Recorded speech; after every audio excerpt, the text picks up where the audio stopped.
lovelies. I just wanted to introduce you to one of my passions, or shall I say obsessions. I look at real estate constantly because I have the hopes and dreams of one day dragging my poor family into some derelict, super haunted, falling down Victorian mansion with a torrid past.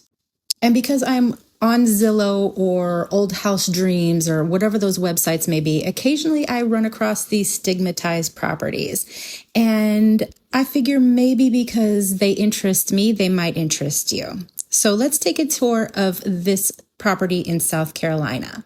This is Moselle, a property previously owned by the disbarred attorney Alex Murdaugh, and it has now been freshly renovated by its current owner, Alex Blair, who purchased the estate at auction in February 2024 and relisted for sale.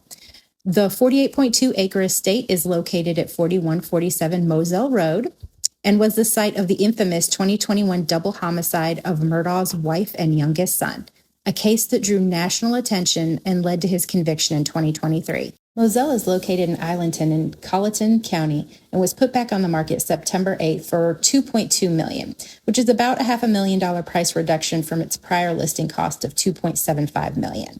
In case you've been living under a rock and somehow managed to miss it, this is the property where Gloria Satterfield, the family's longtime housekeeper, died in 2018 after a reported trip and fall accident inside the home.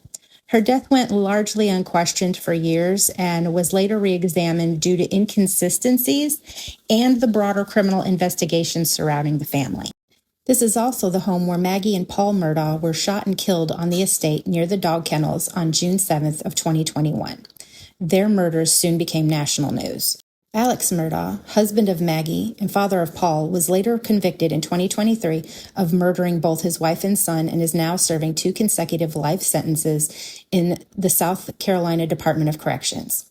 He also admitted to extensive financial crimes, adding even more prison time to his extensive record. Despite this history, Moselle has now been placed back on the market, attracting attention due to both its size and its infamous past. After purchasing the home, Blair invested roughly $1 million in renovations before putting the property back on the market with a price cut. According to C.J. Brown, real estate broker and founder of the Brown Land and Plantation Advisors, Brown has said that most of the renovations were done to the interior of the home. It does not look like the same house at all on the inside, he said. The new wood floors are spectacular, and it's a nice kind of refresh for the whole home. Moselle is a 2-story low-country plantation-style home that now offers 4 bedrooms and 5 bathrooms. Driving up to the home, there is a custom iron gate entrance leading to a quarter-mile live oak lined driveway. Now, here's the key.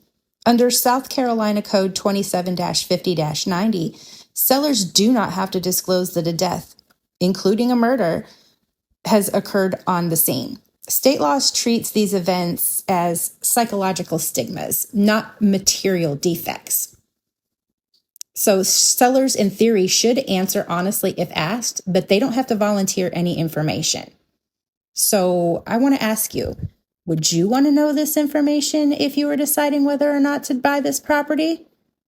Would the fact that numerous people have lost their life in this very spot put you off of the purchase, or are you a little bit more on the twisted side like me and it would actually motivate you to be more interested in the property? Just curious.